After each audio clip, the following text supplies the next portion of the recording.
வாழ்க வளமுடன். Healing hands education healing centre தங்கள் அன்புடன் வரவேற்கிறது. இந்த வருடத்தில் வரக்கூடிய முதல் மைத்திரை முகூர்த்தத்தை பற்றி தான் இந்த வீடியோவில் பார்க்க போகிறோம். மைத்திரை முகூர்த்தம்னா ஒரு நட்பான நேரம்னு அர்த்தம்.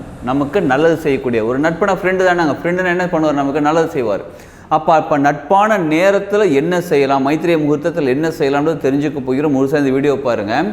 எல்லா நல்ல விஷயங்களும் நீங்கள் ஆரம்பிக்கலாங்க. நீங்கள் எப்படிப்பட்ட நல்ல விஷயம், நீங்கள் கல்யாணத்துக்கு பொண்ணு பார்க்கணும், மாப்பிள்ளை பார்க்கணும், அது ஒரு புதுசாக ஒரு பொருள் வாங்கணும், வீடு இருந்து நீங்கள் புதுசாக வாங்க போகிறீங்க, லேண்ட் வாங்க போகிறீங்க, வீட்டுக்கு அட்வான்ஸ் கொடுக்க போகிறீங்க, இந்த மாதிரி எந்த ஒரு விஷயமாக இருந்தாலும் இந்த மைத்திரை முகூர்த்தத்தில் வர 8ஆம் தேதி, நாளைக்கு 8ஆம் தேதி, இன்றைக்கி ஜனவரி மாதம், இதில் 12:45 2:25 வரலும் கிட்டத்தட்ட இது வரலும் இருக்கக்கூடிய அந்த நேரம் இருக்குது பாருங்கள். அந்த நேரம் வந்து மைத்திரை முகூர்த்தம்னு சொல்லுவாங்க.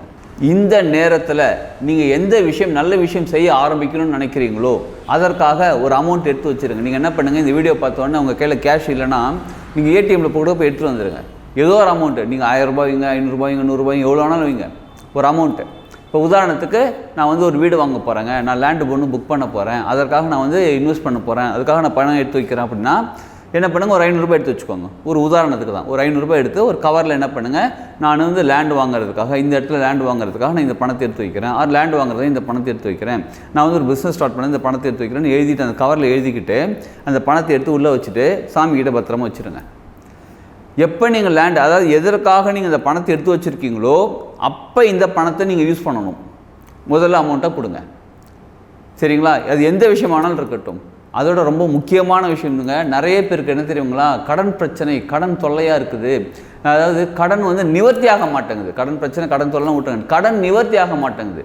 ஒன்று, நான் நிறைய பேருக்கு கடன் வாங்கிட்டாங்க, தெரியாதனமா வாங்கிட்டாங்க, ஒரு பிஸ்னஸ் டெவலப் பண்ணதுக்காக வாங்கிட்டேன், ஏதோ ஒரு விஷயத்துக்காக வாங்கிட்டேன், திருப்பி கொடுக்கணுன்னு இருக்கேன், எனக்கு மனசு இருக்குது, திருப்பி கொடுக்கணுன்னு இருக்குது, மனசு இருக்குது. ஆனால் எனக்கு வந்து என்ன பண்ணுறது தெரியலங்க. இப்போ ஹவுசிங் லோன் எடுத்திருக்கேன், கார் லோன் எடுத்திருக்கேன், பர்சனல் லோன் எடுத்திருக்கேன், ஜுவல் லோன் எடுத்திருக்கேன், ஏதோ லோன் எடுத்திருக்கேன், பட் எனக்கு திருப்பி கொடுக்கணுன்னு இருக்குது. அதனால் எனக்கு வந்து அவ்வளோ அமௌண்ட் என்னால் கொடுக்க முடியலங்க. அப்படின்னு இருந்தாலும் நீங்கள் என்ன பண்ணுங்கள், இந்த கடனுக்காக நான் இந்த அமௌண்ட் எடுத்து வைக்கிறேன்னு உங்களால் இப்போ எவ்வளோ முடியுமோ அந்த அமௌண்ட் எடுத்து அந்த கவரில் வச்சுருங்க. சப்போஸ் ஒரு இஎம்ஐ கட்டணும்னு வச்சுக்கோங்க, நீங்கள் என்ன பண்ணுங்கள், இந்த நேரத்தில், அதாவது பர்டிகுலராக அந்த நேரத்தில் சொன்னோம் பார்த்தீங்களா, 12:45 2:25 இந்த நேரத்தில் நீங்கள் பேங்க்கில் போய் இஎம்ஐ கட்டுறதுனால நீங்கள் போய் டெபாசிட் பண்ணி இல்லை கேஷ் கட்டிவிடுங்க. ரெசிப்ட்டில் போட்டு செலான் எழுதி கையில் கொடுத்து கட்டிட்டு வந்துடுங்க. இல்லைங்க நான் ஆன்லைனில் தான் பே பண்ணுவேன், அந்த நேரத்தில் ஆன்லைனில் பே பண்ணுங்கள். அந்த அமௌண்ட் எனக்கு கட்டுற அளவுக்கு இப்போ என்கிட்ட அமௌண்ட் இல்லை, சின்ன அமௌண்ட்டு தான் இருக்குது, அதை நான் யார்கிட்டயோ கடன் திருப்பி கொடுக்கணும், அது பேங்க்கில் இல்லை, வேறு யார்கிட்டயோ கடன் திருப்பி கொடுக்கணும், அவர் மொத்தமாக கொடுக்க சொல்லியிருக்கார். இந்த அமௌண்ட் இப்போ சொன்னால் பார்த்தீங்கன்னா ஒரு 500 ரூபாய் எடுத்து அந்த ஒரு கவரில் போட்டு இதற்காக நான் எடுத்து வச்சுருக்கேன்னு சொல்லி எழுதி வச்சுக்கோங்க. நிச்சயமாக இந்த நட்பு நேரம் தானே, நண்பன் என்ன செய்வார், நமக்கு ஹெல்ப் பண்ணுவார்.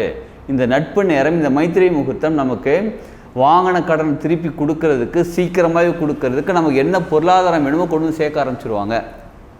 ஏன்னா ஏற்கனவே நமக்கு கொடுக்கணுன்ற மனசு இருக்குது, வாங்கின கடன் திருப்பி கொடுக்கணுன்ற மனசு இருக்குது. அதே நேரத்தில் பொருளாதாரம் தேவை இருந்தால் நான் கொடுத்துருவேன், கிடச்சிரும்.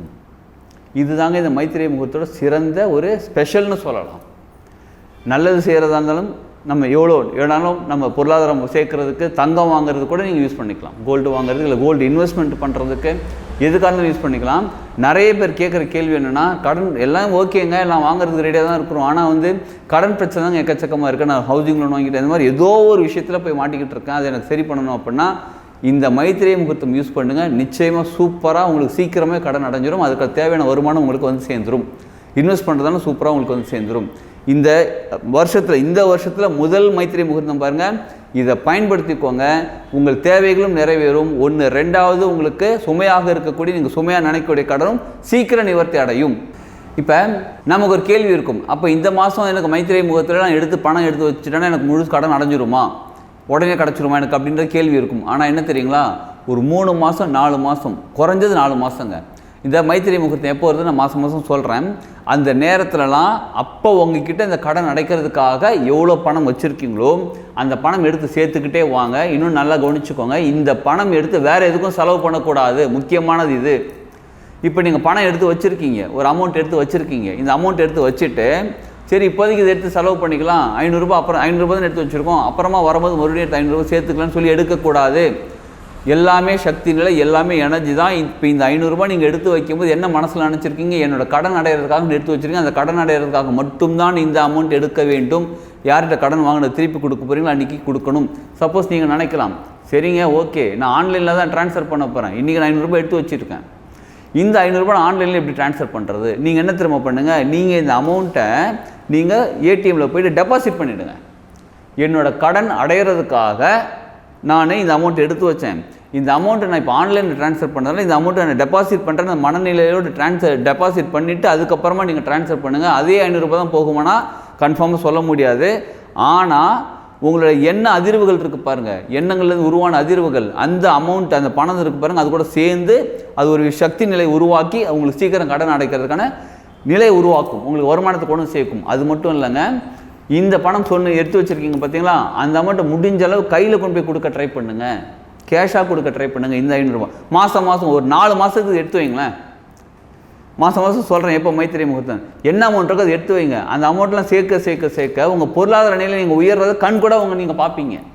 கண் கூட பார்த்து அந்த உயர்ந்த நிலை உயர அந்த பணம் எடுத்து நீங்கள் கொடுத்துருவீங்க.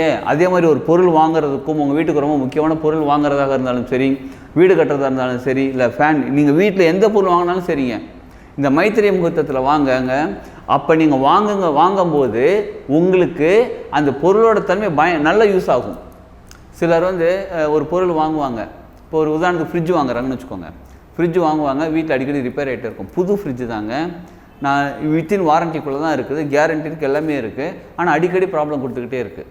இப்போ மைத்திரை முகூர்த்தத்தில் எடுத்து வச்சு அப்போ அந்த பணத்தை வச்சு அந்த நேரத்தில் நீங்கள் போய் அந்த பொருள் வாங்கினீங்கன்னா நிச்சயமாக உங்களுக்கு அது நண்பனாக பயன்பட ஆரம்பிக்கும், உங்களுக்கு ஹெல்ப் பண்ண ஆரம்பிப்பாங்க. அந்த ஃப்ரிட்ஜு கூட நம்ம வீட்டில் நம்ம சாதாரணமாக நினைக்கிறோம் ஒரு சின்ன பொருள் தானே, இதுக்கு எதுக்கு இவ்வளோ இம்பார்ட்டன்ட் நினைக்கிறோம், அந்த சின்ன பொருள் தான் நமக்கு அதிகமாக டிஸ்டர்பன்ஸ் கொடுக்கக்கூடியதாக இருக்குது. பெரிய பொருட்கள்லாம் கூட பெருசாக டிஸ்டர்பன்ஸ் கிடையாது, சின்ன பொருட்கள், அதுவும் முக்கியமாக தேவையான பொருட்கள் தான் சின்ன டிஸ்டர்பன்ஸ் பெரிய லெவலில் நமக்கு பாதிக்கக்கூடியதாக இருக்குது, நம்ம எனர்ஜி லெவலில் மாற்றக்கூடியதாக இருக்குது. அதனால் நீங்கள் எந்த பொருள் வாங்கினாலும் சரி, கடன் அடைக்கிறதாக இருந்தாலும் சரி, இந்த மைத்திரை முகூர்த்தத்தை பயன்படுத்திக்கோங்க. நிச்சயமாக உங்கள் வாழ்க்கை சூப்பராக மாற ஆரம்பிக்கும். அதற்காக எடுத்து வைக்கிற, மறுபடியும் சொல்கிறாங்க, அதற்காக எடுத்து வைக்கிற பணத்தை அதற்காக மட்டும்தான் பயன்படுத்தணும். சரிங்களா? இதை பயன்படுத்துங்க, நிச்சயமாக உங்கள் வாழ்க்கை சூப்பராக மாற ஆரம்பிக்கும். அடுத்த மைத்திரை முகூர்த்தம் எப்போன்னு அடுத்தடுத்த பதிவுகள் நீங்கள் தொடர்ந்து பார்த்துக்கிட்டே வாங்க, இன்ஃபார்ம் பண்ணுறேன், நீங்கள் ஃபாலோ பண்ணிக்கோங்க, உங்கள் வாழ்க்கையை முன்னேற்றிக்கோங்க. வாழ்க வளமுடன்.